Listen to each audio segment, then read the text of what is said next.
이제 사무엘상 22장에 와서도 이제 다윗이 끊임없이 사울 왕의 추격을 피해서 이렇게 도망하는 그런 중이에요.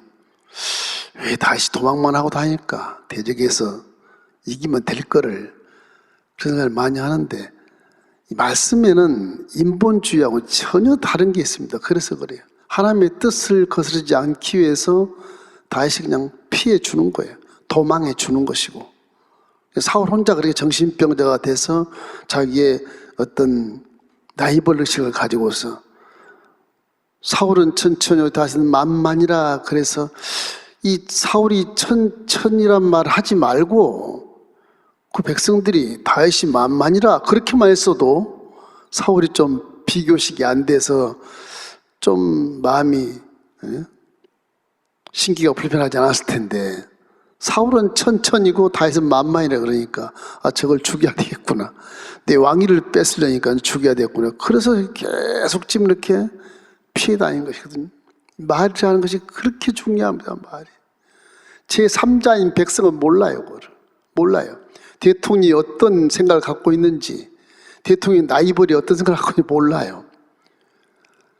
그래서 전쟁 이기니까 사울도 많이 이겼지만 다 하나님의 승리로 이겼겠지만, 사울은 천천히, 지금 왕이신데 천천히고 밑에 장군인데 만만이라 그러니까 결국은 국민들의 뜻에 의한 자기의 위치가 흔들리니까 죽여야죠. 죽여야 왕권을 그대로 유지할 수 있지 않겠습니까? 인본주의 생각을 하는 거예요. 이게 생존 경쟁에 피나는 그런 삶을 사는 이 모습이 하나님을 떠난 모습인 겁니다. 사람은 그렇게 살면 안 되는 것이거든요. 이제까지 제가 많은 계시적인 그림을 그려왔지만, 오늘 우리 다시 한번 다윗이 어디 있는가 한번 확인해 보자고요. 제가 그 지도를 한번 그려드리겠습니다.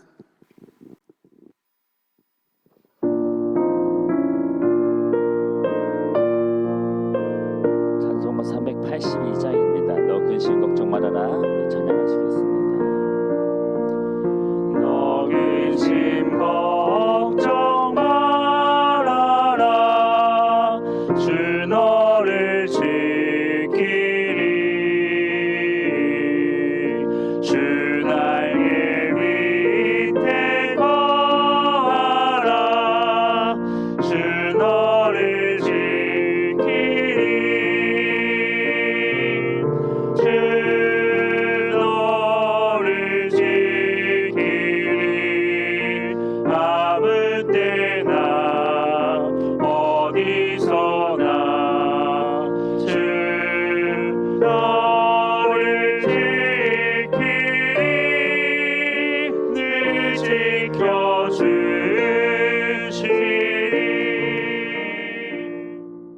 이 다윗이 나중에 이제 통일 왕국을 이루는데, 그 왕국을 이루는 그 발생지라고 할까, 꿈을 꾸는 곳이라고 할까, 그것이 어디서 생기냐 그러면은 도망 다니면서 그냥 숨어 살면서 거기서 꿈을 이루어요. 이렇게 꿈을 꾸어요.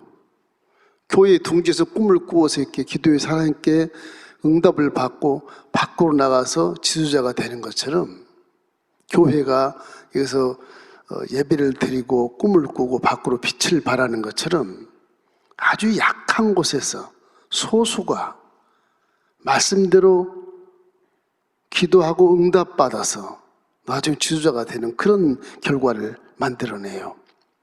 숨어있는 공동체, 그게 별것도 아닌데 힘도 없고 나약한 자들이 숨어서 몇 명, 한 400명 정도 이렇게 모여가지고서 꿈을 꾸는 거예요. 뭐로? 말씀으로. 그게 대이스라엘을 다 그냥 점령해서 통일왕국을 이룬 놀라운 그런 지도자가 거기서 나타나게 되었고, 백성들이 다 함께했다. 이렇게까지 가기까지 다윗은 정말 참담한 인생이었다. 참담이라는 말이 맞을 것 같긴 한데, 참담한 인생. 다윗 나중에 왕이 되는데 너무너무 기가 막힌 삶을 사는 거예요. 이 괜히 하나님이 나에게 기름 부어가지고서 양치고 있는데 뭐 아무것도 모르는데 양치고 기름 부어서 너는 왕이 될 것이다 그랬으니 사무엘 선지자가 이제 선생님이 되지 않습니까? 왕 기름 부었으니까 인간적으로 봐서는 영적으로 하나님이 기름 붓게 해서 부은 거지만 사무엘 선지자는 항상 잊지 않는다고 다 했으니까 잊지 않아요. 그 형들과 함께 이렇게 전쟁터에 가는 형을 위해서 아버지 이새가 다이다 너 형들한테 심부름 가라. 그래서 이제 전령처럼 가가 전쟁터에 들어가 보니까 이건 뭐 이스라엘과 골리앗이 싸우는데 기가 막힌 일이 벌어져서 하나님을 욕하고 막 희롱하기에 다윗이 안 되겠다. 사울왕도 거기서 갑옷을 입고 있어도 골리앗을 막아낼 자신이 없는데 이 조그만 7살이 목동 초록 목동이 전투도 안 배우고 칼도 없고 이거 뭐 창도 없는데 지금 가서 골리앗을 죽이겠다고 그러니 기가 차잖아요 이게. 믿음이란 건 나이가 어리고 많고를 떠나서 하나님 역사합니다. 어린아이에게도 예언한 것이 그대로 맞잖아요. 요즘에도. 나이가 많다고 인생이 많이 살았다고 많이 깨닫는 게 아니에요. 하나님 역사하면 그대로 되는 거예요. 다시 그때부터 시작해서 골리앗을 때린 이후에 이제 군대에 입문해서 이제 형들을 다 제끼고 최고 장군이 되잖아요. 형들이 어마어마 키도 크고 뭐 그분들은 장군감이라 아니지 대통령감인데 이게 다 해서 뭐 초록 목동에 키도 조그맣고 얼굴은 뻘겋고 이게 남의 자식이라 이게 형제 자식이 아니야 보면 색깔부터 달라 이렇게 벌게가지고. 그래서 성경은 다윗이 서자 출신이라고 이렇게 우리에게 알려주지 않습니까? 그런 삶을 살다가 이제 사위가 되잖아 사위가 돼서 장인과 함께 이제 차세대 왕이 될 수 있는 존재라고 생각을 했는데 다윗은 그런 생각이 없었어요. 오히려 사울의 아들 요나단이 다음 차기 왕이 된 것을 다윗은 믿었어요. 요나단을 사랑해주고 협조해요.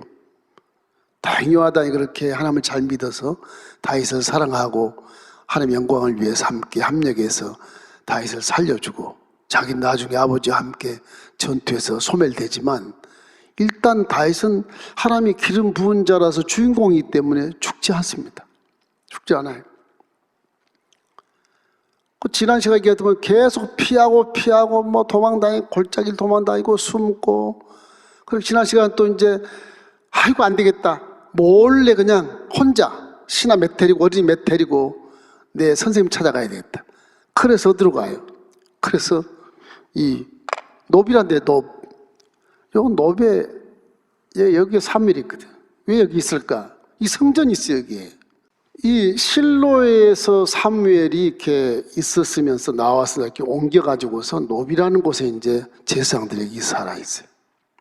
그래서 지난 시간에 했던 나옳, 라마도 다 있어요. 이 위에 라마도 여기 다 있으면 나옳 라마가 다 있어요. 여기 이제 사무엘이 살면서 이제 실로와 베델과 이쪽 쭉 돌아다니면서 목회를 해요. 사무엘이.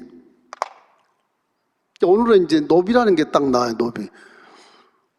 이 노비의 성전이 여기 있기 때문에 제사장이 뭐 도액이랄지 사무엘 다 여기 있었어요.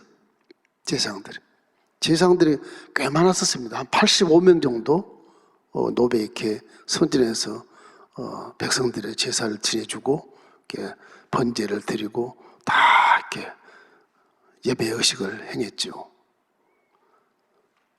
이래서 이제 성전이 노베에 있을 때 이제 오늘 이 사무엘상 22장에 이렇게 있는 것이거든요.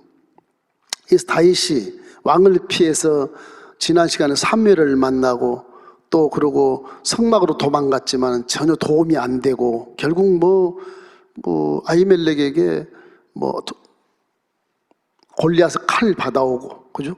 다 그것이 아히멜렉에도 거짓말했던 다윗을 볼 수 있지만 정보가 새나갈까 봐서 그렇게 해서 이제 떡도 받아먹고 그러고 했지만 도저히 이게 피할 길이 없어서 결국에는 어디로 가느냐? 블레셋 쪽 가드로 가요. 가드가 블레셋 지역의 이 성이 여기 다 있어요. 다 블레셋 성이거든요. 저기는 블레셋 성읍이 5개가 있어요. 5개.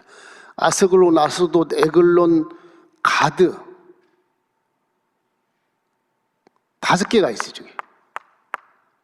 그렇게 해서 이 지역에는 이스라엘과 함께 경계선, 요 경계선이 이제 아주 피할 길이 좋은 곳이 경계선이. 그 지금 다윗이 주로 이제 이 경계선 쪽으로 피해요, 많이 피해요. 그 결국 가드까지 피해요. 도저히 이스라엘에서 살 수 없으니까 사울이 여기까지 침범 못해요. 경계선이라서 다윗만 죽이면 되니까. 이 사이가 가드에 갔는데 가드 왕 아기스가 있었는데 거기에 피난을 했더니 다윗 혼자 갑니다. 피난을 했는데 부하들이 다윗을 알아. 저 다윗 아니야? 블레셋 많이 죽인 다윗 아니야? 그래서 얼굴 알아보니까 미친 척 해버려. 머리 헝클이고 막 깎아대고 웃으면서 침을 질질 흐르고 살기 위해서. 어떻게 거기를 가라 그랬을까 하나님이 또. 그것도 의문이 되잖아요. 그 참 그런 수모를 다 당하고 도망 나온 것이 결국은 오늘 얘기하는 아둘람. 이 아둘람은 지금도 가보면 이 굴이 이렇게 많습니다. 굴이 많아요. 산골이. 여기는 아무도 못 가요. 너무 굴이 이렇게 많아서 거친 곳이기 때문에 절벽이 많고 아둘람이란 말은 피난처라 그런 뜻인데 오늘 아둘람에 대한 것이 강의의 주된 키포인트입니다. 아둘람 지금 굴이 엄청 많아요. 동굴이 많아요. 동굴에 숨어 살아요. 거기는 사울왕도 안 와요. 나중에 거기까지 이렇게 뭐 추격하고 그러질 않아요. 근데 저걸 왜 가느냐? 가시라는 선지자가 요 노베에 있는 가시라는 선지 85번 중에 하나가 다윗에게 예언을 해요. 다윗아, 너 가서 아둘람 굴 그 수풀에 숨어라. 선지자가 거기로 가라고 그래요. 나중에 보니까 사울왕이 거기까지 쫓아오지도 않는데 괜히 거기로 가라 그런 명령을 하는 것처럼 보여요. 나올 수도 없는 곳, 아무도 못 가는 곳, 혼자 살아라 가서. 그런 식으로 보내요. 그 다윗은 선지자가 하는 말에 굉장히 귀를 기울이거든요. 그 다윗은 말씀에 치중했기 때문에. 그래서 여기서 아주 연단의 고난의 세월을 지내면서 이 아둘람 이 장소가 회복의 장소가 되고 하나의 그 블레셋 경계지이기 때문에 사울도 오지 않고 이래서 거기에서 이제 살게 돼요. 살게 되는데 변화가 된 것은 무엇이냐? 그 변화된 것은 이제 이 지역에 있는데 여기에 많은 사람들이 막 오는 거예요. 누가 오냐? 전부 이제 다윗의 가문, 이 베들레헴, 이 베들레헴은 가문들, 다윗의 가족이 있죠. 베들레헴. 떡집 뜻이에요. 이 베들레헴, 예수님이 태어난 곳, 이 베들레헴의 가문들이 사울이 자꾸 이제 사찰을 하고 여참은 잡아 죽이고 하니까 못 살겠는 거예요. 에이, 그냥 다 있는 대로 가자. 소문을 듣고 전부 이리 모여요. 다. 한 400명, 나중에 600명까지 모여요. 다섯은 지금 정신이 하나도 없어. 내 혼자 먹기도 힘든 곳에 아무것도 없는데 어떻게 살려고 이 사람들이 왔는가에 대한 그런 의구심도 있지만 일단 다윗하고 죽더라도 함께 죽겠다. 그런 가문들 다윗을 존경한 자 다윗이 몰리는 거예요. 또 거기다가 뭐 요즘 말로 말하면 뭐 경제 범죄자들 뭐 이런 원통한 자들 여기 보니까 빚진 자들 나오잖아요. 빚진 자들 뭐 한심스러운 그런 사람들이 전부 오는 거예요. 그래서 다윗은 이 가문의 큰 자랑은 자랑이었으나 사울 왕의 미움을 받으니까 가족들이 전부 도망을 가야만 살 수 있는 그런 시대이기 때문에 무슨 장군들이 와서 400명이 모였다 그런 것이 아니고 그냥 오합지졸 식솔들 가문의 친척들 안 그러면 이제 사울 왕에게 피해 다닌 사람들이 이렇게 오게 돼 있어요. 한 600명이 이 아둘람 굴에서 살아요. 이게 얼마나 힘든 삶인지 몰라요. 이랬으면 전부 다 홈레스가 돼가지고 노숙자처럼 다윗에게 달려왔지만은 600명이 모이니까 다윗이 그 가운데서 이렇게 쉬는 시간이 없어요. 얼마나 부지런을 떨고 이 사람들을 이렇게 보호하고 가르치고 해야 되기 때문에 무엇이냐? 다윗은 하나 있는 게 율법이 있었어요. 말씀을 잘 알아 다윗이. 그 말씀으로 예배를 드려요. 기도를 시키고 찬양을 하고, 여기는 아무리 찬양해도 들리지 않으니까 뭐 산골 협곡에 그냥 팍 들어가는데 막 굴이 깊고 하니까, 지금도 가보면 굴이 많습니다. 여기는 한 600명 들어갈 굴은 못 봤는데 하여튼 굴들이 굉장히 많아요. 거기는 아무도 안 가요. 밤이 되면 거기는 귀신 나온 것처럼 보이기 때문에 가지도 않습니다. 거기서 예배드리고 하는데 400명이 먹을 하루 양식 어디서 구해요? 600명이 먹을 하루 양식 어디서 구해요? 그런데 신기하게 여기는 자세히 쓰지는 않지만 예배 드리고 나오고 기도하면 응답이 돼서 메추라기가 떨어지고 노루가 가다가 기절하고 있고 여러 가지 그런 기적 역사가 막 나타나는 거예요. 이 협곡이 들어와서.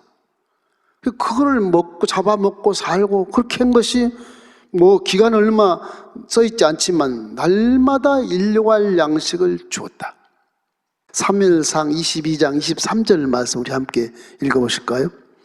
두려워하지 말고 내게 있으라. 내 생명을 찾는 자가 내 생명도 찾는 자니 내가 나와 함께 있으면 안전하리라 하니라. 지금 다시 하는 말이거든요.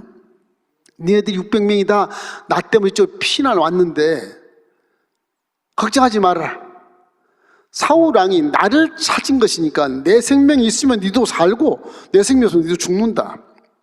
그래서 내가 지금 살아있으니까 걱정하지 마라. 여기가 내가 안전하다. 내 생명을 찾으려면 그때로 함께 싸우면 된다 그런 거죠. 그러니까 다윗의 생명 자체가 600명을 전체를 다 아우르는 생명이라는 것을 말하면서 이제 지도자의 그런 모습이 쭉 이렇게 드러나게 되는 것입니다. 이때 사울왕은 정황이 아주 안 좋아요. 혼자 있어요. 자기 편이 하나도 없어요. 권위만 있지. 그래서 사울왕은 결국 오로지 반역자 요 다윗만 생각하는 것입니다. 그놈을 어떻게 죽일 수 있을까 아주 일가하면서 있다 보니까 정신병이 들었고 악기가 들어가지 않습니까? 이래서 다윗이 이렇게 왕이 되기 위해서는 이렇게 수많은 도피하고 도망하는 가운데서 많은 인생의 괴로움도 깨닫고, 그런 말씀이 이거 충돌될 때는 다윗도 화가 나지 않겠습니까? 하나님은 기름 부어 죽이지 말라고 하는데 저는 나 죽이고 싶은데 이거 못 죽인단 말이. 그때 막 갈등이 너무 심해지는 거예요. 그러면 기도밖에 할 수 없는 기도. 어떻게 하란 말입니까? 그럴 때 이제 보통 사람 깨닫지 못하는 것을 깨달을 수가 있어요. 극단적 위치에 딱 섰을 때 남이 못 깨달은 걸 내가 깨달을 수 있다. 그게 지도자의 한 단계를 딱 뛰어넘는 겁니다. 그게. 그 영성 깊이가 깊으니까 목적을 훤히 알 수 있는 자가 되어버리거든요. 마치 목사처럼 이 다윗은 이 아둘람 굴 이 공동체에서 말씀을 가지고 먹이고 말씀을 가지고 치료하고 말씀을 가지고 공동체를 이끌어가는 거예요. 이 교회가 이와 같아. 교회가 자 교회 아둘람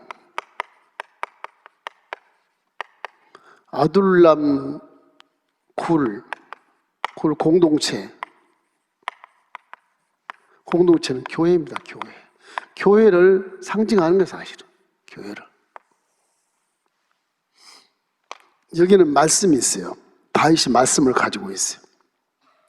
그래서 도망 나온 아이들 도피한 이 모든 600명을 다 위로하고 힘을 주는 거예요. 미워하지 않습니다. 미워하잖아요. 말씀이 있을 때 하나가 될 수 있고, 말씀이 있을 때 서로가 싸우지 않고 미워하지 않고 사랑하게 돼. 공동체가 딱 정직이 돼요. 그래서 안식처가 되고 피난처가 되는 거예요. 영혼을 찾아온 이 아둘람 굴에 오는 사람들이 다 다윗 때문에 그 말씀 안에서 편안함을 누리고 안식하고 피난을 온 것처럼 피난처가 돼서 사울도 미워하지 않고 용서를 하는 기가 막힌 그런 공동체가 된 거예요. 혼자 있으면 용서 못합니다. 혼자 있으면 용서 못해요. 죽고 싶지. 공동체에 들어가서 말씀에 딱 들어가면 서로가 사랑하다 보면 원수도 사랑하게 돼. 그래서 사람이 바뀌는 거예요. 우리 교회가 바로 그런 공동체예요. 언약 안에 있다. 그런 것은 애굽에서 결국 문설주에 피를 발랐을 때 죽음의 사자가 뛰어넘어가잖아요. 패스오바라 그래 6월절이라 그랬는데 이 뛰어넘어가 그래 문설주에 예수의 피를 바를 때 저와 여러분 예수의 피뿐만 아니라 성령이 와 계시잖아요. 성령이 그 어떤 고난과인도 이길 수 있지만 죽음도 다 뛰어넘어가는 그런 능력이 있는 거예요. 우리는 하나님이 다 보호하신다, 평안을 주신다. 이래서 예수님의 십자가 복음 아래 피하는 자들은 안전하다. 다시 말하는 것처럼 너희는 안전하리라. 생명을 찾는, 네 생명을 찾는 게 아니라 내 생명을 찾는 것이니까 걱정하지 마라. 하나님이 나와 함께 있다. 그런 말이죠. 얼마나 기가 막혀. 이 피나는 사람들이 다 다윗의 말 한마디에 전부 평안한 마음을 갖고 바른 정신으로 하나님께 예배를 드리고 바른 정신으로 회개하고 바른 정신으로 기도하니까 그날 먹을 양식을 주님이 하늘에서 내려주셨다. 기가 막힌 거예요. 이게 복음의 지론입니다, 사실은. 시편 57편 1절로 2절 말씀, 이 말씀이 이때 지은 말씀 같아요. 하나님이여 내게 은혜를 베푸소서, 내게 은혜를 베푸소서. 내 영혼이 주께로 피하되 주의 날개의 그늘 아래에서 이 재앙들이 지나가기까지 피하리이다. 내가 지존하신 하나님께 부르짖으며 곧 나를 위하여 모든 것을 이루시는 하나님께로다. 온전히 하나님께 그냥 집약 매몰된다시피 하는 그런 하나님만을 그냥 경외하는 그 속에서 싸울 생각하는 거예요. 하지 않는 거예요. 그런데 사울은 여기까지 오지도 않아요. 선지자가 말한 곳에 갔는데 사울 오지도 않아. 이거 왜 그러냐? 거기서 예배드리며 전쟁통에도 도망가지고 예배를 드리며 많이 깨닫게 하고 하나님의 기적을 체험하기 위해서 이제 이스라엘을 통일하고 시킬 그런 다윗의 왕의 그런 위에 섰을 때 이 경험들이 전부 고스란히 다윗 왕의 치리 속에 다 들어가는 거예요. 그러니까 성전을 지으려고 그렇게 막 재료도 만들어 놓고 성 막 법궤를 막 왕궁으로 데리고 오잖아요. 법궤를 모시고 오잖아요. 그 정도의 모습이니 나중에 왕으로서도 제사장 못지않게 하나님을 너무너무 잘 섬기시는 그런 왕으로 이렇게 거듭나게 되는 거죠. 교회라는 것도 그래요. 부자건 가난자건 다 병든 자건 건강한 자건 전부 다 누구든지 올 수 있는 교회거든요. 다 오라는 것. 죄인이라도 교회 오면 구원받고 그런 복을 받는 것이니까 쉼을 얻는 것이고. 그래서 교회는 꿈을 꾸는 공동체다. 꿈을 꾸는 공동체. 광야에서 막 서로 생존 정쟁에 핥히고 벗기고 싸우고 죽이고 하던 그런 사람들이 교회에 쫙 들어오면 아둘람 동굴이 되는 거예요. 아둘람 동굴에 말씀을 듣고 나면 마음이 평안해지고 말씀을 듣고 깨달아서 회개하고 말씀을 듣고 내 생각과 말과 행동이 다 바뀌는 거예요. 이게 보니까 빚진 자들의 피난처, 세금, 고대금 뭐 다 뺏어가는 그런 사울 왕 때문에 물질적으로 영적으로 마음으로 그냥 너무 가난한 자들이 교회로 들어오게 돼요. 이 아둘람 굴로 다 와요. 다 사울을 적대시하는 사람이 전부 아둘람 굴로 들어온 거예요. 나중에 더 많이 왔을 겁니다. 아마. 이 빛을 탕감해야 자유를 얻는데 계속 뺏어가니까 어쩔 수 못 사는 거죠. 그래서 마태복음 11장 28절에도 그런 말 있잖아요. 수고하고 무거운 짐진 자들아 다 내게로라. 내가 너희를 쉬게 하라. 그것이 교회.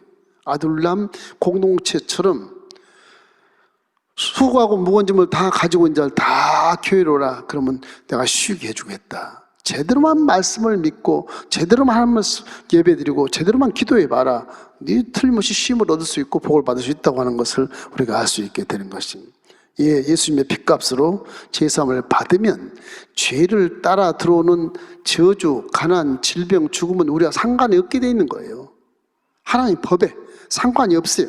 나한테는 저주가 필요 없어요. 이제는 가난도 필요 없고 질병도 나한테 필요 없어. 사명 다 먹으니 어떤 것으로든 하나님의 소화명에 그냥 가는 것이니까 육체 딱 벗고 가는 것이니까 그것도 상관없는 겁니다. 죽음도 뛰어넘어서 영생 천국에 들어가 문을 훤히 보고 지금 살고 있다는 것을 믿기를 주의 이름으로 축원합니다. 그것이 아둘람 공동체가 우리 교회에 주는 상징적인 의미인 것입니다. 또 원통한 자들의 피난처, 원통하다, 비도덕적이고 뭐 그냥 사람 목숨을 팔의 목숨같이 죽여버리고 이런 원통함 이런 것들이 이제 상처 입은 자들이 이제 이 다윗에게도 달려와서 영혼의 안식처가 되는 그런 모습. 시편 142편 2절에 이 말씀이 있어요. 내가 내 원통함을 그의 앞에 토로하며 내 우환을 그의 앞에 진술하는도다. 다윗한테 와서 원통하고 그냥 분하고 이거 뭐 애통한 것을 전부 다윗 앞에 토로하고 말씀으로 치료를 받고 이런 그런 모습을 우리에게 보여주고 있는 것입니다. 그래서 교회라고 하는 것도 아둘람 이런 동굴의 공동체처럼 우리가 서로가 이루하고 사랑으로 은혜를 나누고 정말 서로가 협력하는 그 아름다운 그런 공동체가 교회라는 사실을 우리가 배울 수 있게 되는 것입니다. 이래서 사람은 결국 진리가 필요한 거예요. 진리가. 결국 사람은 진리가 필요한 걸 말씀해 주는 거예요. 사람은 진리가 필요하다. 이걸 말씀하는 겁니다. 사람은 진리가 필요하다. 이걸 말씀하신 거예요. 여러분 가운데도 진리로서 지금 살고 있지 않습니까? 그래서 이 십자가 대속의 은혜로 죄에서 해방되어 참 자유함을 얻는 것. 인류는 죄에서 자유로운 자가 하나도 없어요. 하나도 없어요. 전부 죄 구덩이에 살기 때문에 그래요. 뭐 재 묻은 개가 못 묻은 개들은 뭐 나무라다는 그런 식으로 꼭 인류가 그래요. 별로 뭐 잘해봤자 뭐 50, 그래요. 비등비등해요. 그러니까 그런 것을 인생의 쓴맛을 본 사람들이 이제 너무 이제 힘드니까 이런 아둘람 공동체로 들어오고 교회로 들어오고 이래서 이제 그들이 위로를 받고 교회로 오면 이제 예수님의 피로 말미암아 죄사함 받으니까 참 자유함을 얻어서 정죄하고 비판을 받을 자가 아니죠. 이제 네 번째는 꿈과 비전의 장소가 교회다. 그 아둘람 공동체의 이제 중요한 것은 여기에서 이제 진리가 필요하면 무엇이 나오냐? 꿈이 있어요. 꿈, 비전이 생겨요. 예, 비전이 이제 생기는 것이 진리에서. 그래서 이 아둘람 공동체에서 다윗이 왕이 되는 비전을 세워요. 여기서. 와, 이분이 우리 이스라엘의 왕이 돼야 됩니다 하는 그런 공동체가 딱 돼요. 그 다윗이 왕으로 등극하는 시초 시발점이 여기면 돼요. 세상에서 딱 격리된 그곳, 누구도 못 들어오는 곳에서 한 공동체가 딱 돼 있는 거. 여기 이제 다윗이 왕이 되는 그런 꿈을 꾸는 기가 막힌 일들이 이제 새싹이 나는 것이죠. 여기서 다윗은 이제 가족들을 다 피신을 시켜요. 600명이 같이 있지만 전쟁통에는 이제 나가야 되겠는데 전쟁통에는 이 가족들이 뭐 전투를도 못 받았으니까 이 가족들 때문에 더 도망가니까 늘어지면 붙잡히면 안 되니까 가족들 다 피신을 시켜. 사무엘상 22장 3절 우리 함께 읽어보십시다. 다윗이 거기서 모압 미스베로 가서 모압 방에게 이르되 하나님이 나를 위하여 어떻게 하실지를 내가 알기까지 나의 부모가 나와서 당신들과 함께 있기를 청하나이다 하고. 저기 뭐 아니 무슨 모압이야? 모압은 원수 나라죠. 원수 나라가 모압은. 근데 모압이 원수 나라인데 그 당시에는 다윗과 적대시 하지 않는 선호하는 모압이 있었어요. 모압 족속들이.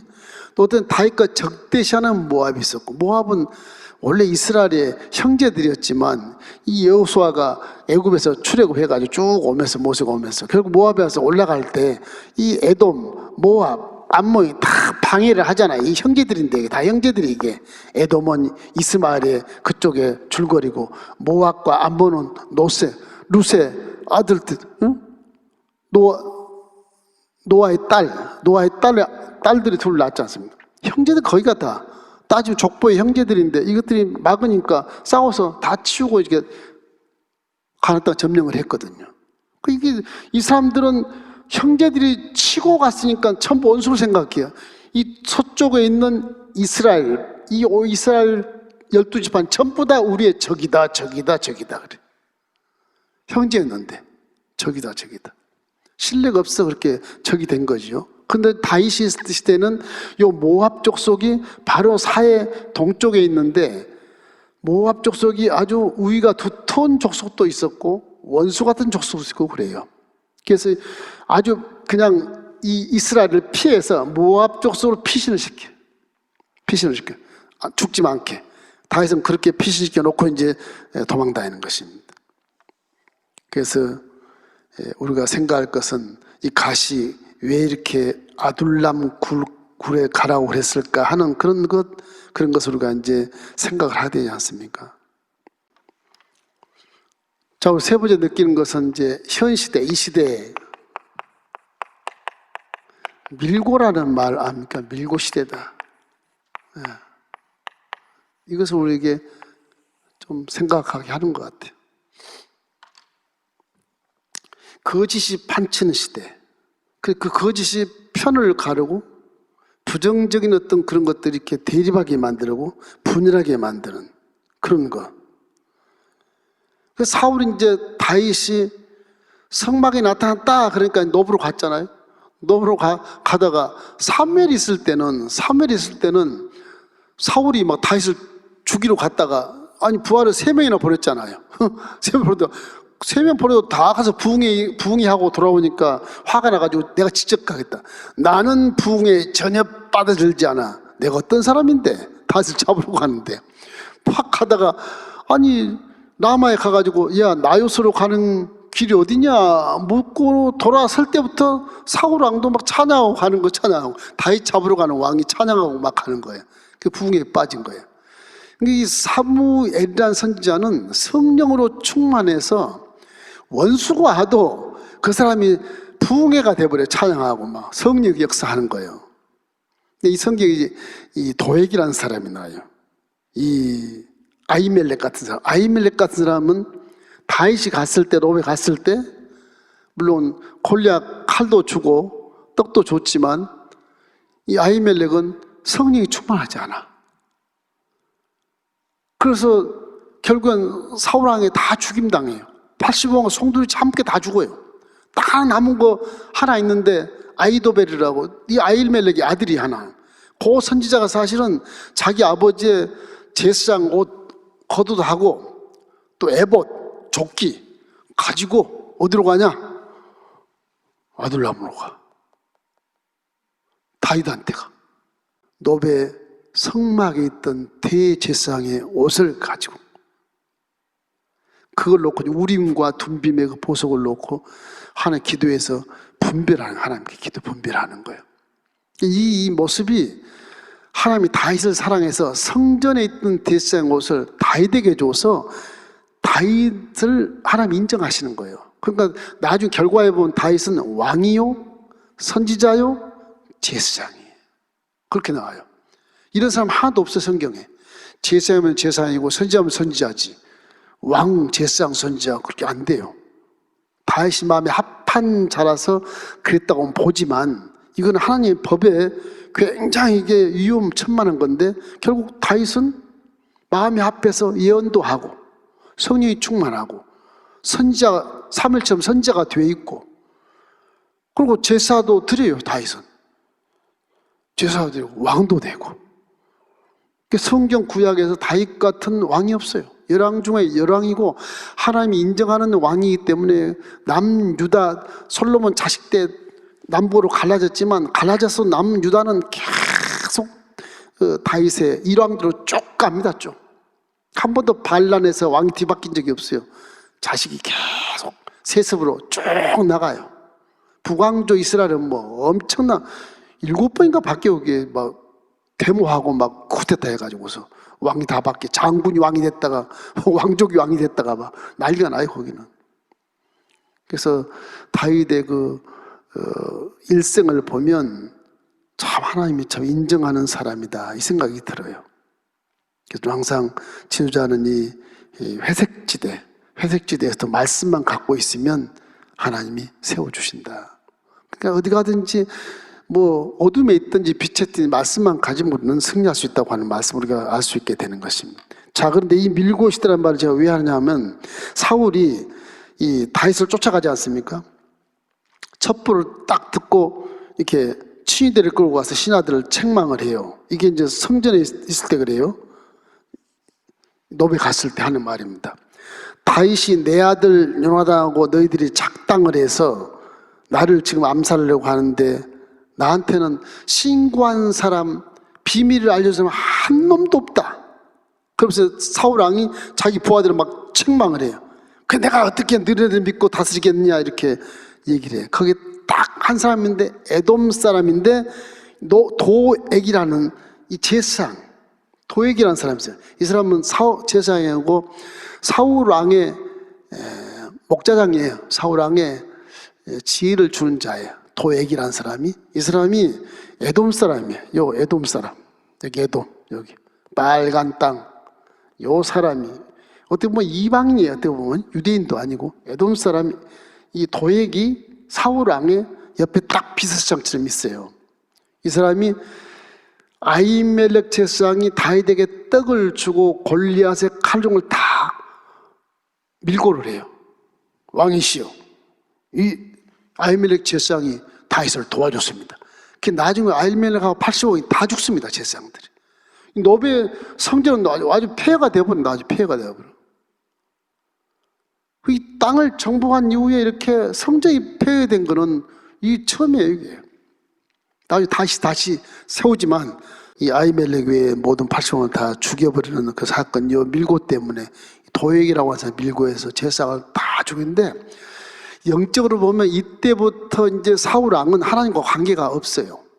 하나님의 종 제사장을 85명을 죽여버리니까 이제는 누가 아무리 하게도 하나님 용서할 수 없는 거고, 하나님의 종을 죽였으니까 이제 다윗은 하나님과 이제 원수가 되는, 원수. 이때부터 이 사울 왕이 원수가 되는 거예요, 하나님과. 그 사울 왕 결론이 비참하게 이제 죽게 되는 거예요. 저녁에 죽게 되는데, 우리가 생각할 것은 이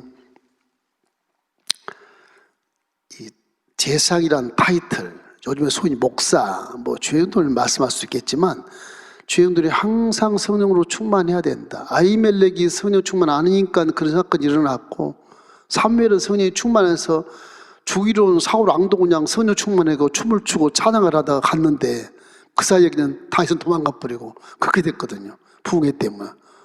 부흥회 하는 중에 다윗은 도망가고 사울 왕 거기서 춤추고 찬양했었어요. 희한한 일이 벌어진 거예요. 성령이 그렇게 마귀보다 강한 것입니다. 사울도 열등병, 이런 정신병에 걸려서 귀신이 들어가 있는데도 사무엘의 부흥성에 가서는 찬양을 해요. 찬양을. 다윗은 그 사이에 싹 도망가서 이제 가드로 도망간 거고, 그 현상이 벌어졌었어요. 지금도 우리가 생존 경쟁에 피나는 전투시대에 살고 있다. 그러나 다윗처럼 말씀을 딱 마음에 새기고 있으면 승리한다. 이런 것을 알게 되시기를 주의 이름으로 축원합니다. 그래서 에서간 일은 사울 왕이 이때 이 기점에서 하나님과는 완전히 원수가 되어버려요. 원수가 돼요. 그를 위해서 기도할 사람이 하나도 없어요. 하나도 없어요. 그 서로 미워하고 사울 왕처럼 미워하면 그 살인이죠. 살인자가 되어버리는 거예요. 심판이 그냥 받는 것이죠. 이래서 제사장이 몰살당하는 중에 도망치는 한 명, 아비아달. 이 사람이 다윗을 살립니다. 참, 하나님 이 사람을 숨겨서 제사장이 앞치마, 조끼, 에봇을 가지고 다윗에게 가서 드려 에봇에 있는 우림과 둥빔을 놓고 이제 기도하고 딱 분배를 하는 거예요. 다윗이. 하나님 편에서는 다윗 내가 내 성전보다 네가 낫다, 그런 거죠. 그렇게 해서 사울은 완전히 하나님의 원수가 되고 다윗은 하나님의 친자처럼 그렇게 자식처럼 되다 보니까 다윗의 시편을 읽으면 아버지같이 얘기를 아버지처럼 내 아버지요, 그렇게 할 정도로 다윗은 이렇게 하나님과 친숙한 관계에서 야훼는 나의 목자신 내가 부족함이 없으리로다. 난 평생 나는 하나님 집에 영원히 거할 것이다. 그런 기가 막힌 고백이 이제 나오게 되는 것이죠. 이래서 통일한국을 이루는 그것이 그냥 싸움으로 이루는 것이 아니라 하나님 마음에 합당한 그런 말씀 속에서, 그 믿음 속에서 통일한국이 이루어진 것이지, 다시 그런 믿음의 바탕이 없으면 절대 통일한국 되지 않습니다. 계속 싸웠을 것입니다. 그래서 해결책은 뭐냐? 하나님을 사랑하고 말씀대로 순종하고 우리는 이웃을 내 몸같이 사랑하는 것이. 이 결과는 뭔가? 율법 중에 제일 크고 첫째된 계명이 거예요. 마태복음 22장 36절로 40절 우리 함께 읽겠습니다. 선생님, 율법 중에서 어느 계명이 크니까? 예수께서 이르시되 내 마음을 다하고 목숨을 다하고 뜻을 다하여 주 너의 하나님을 사랑하라 하셨으니 이것이 크고 첫째 되는 계명이요 둘째도 그와 같으니 내 이웃을 내 자신같이 사랑하라 하셨으니 이 두 계명이 온 율법과 선지자의 강령이니라. 사울이 저렇게 하나님을 경외하고 말씀을 잘 믿고 순종하면서 사랑했더라면 다윗이 얼마나 잘 도와줬을 것이며 다윗이 요나단을 왕으로 모셔가지고 가문이 얼마나 좋았겠냐 말이에요. 이 기가 막힌 그 비전을 사울왕은 모른 거예요. 교만해서. 처음엔 참 겸손했는데 왕권을 딱 주니까 하나님도 없어. 교만이 되니까 하나님이 끌어내릴 수밖에 없는 거죠.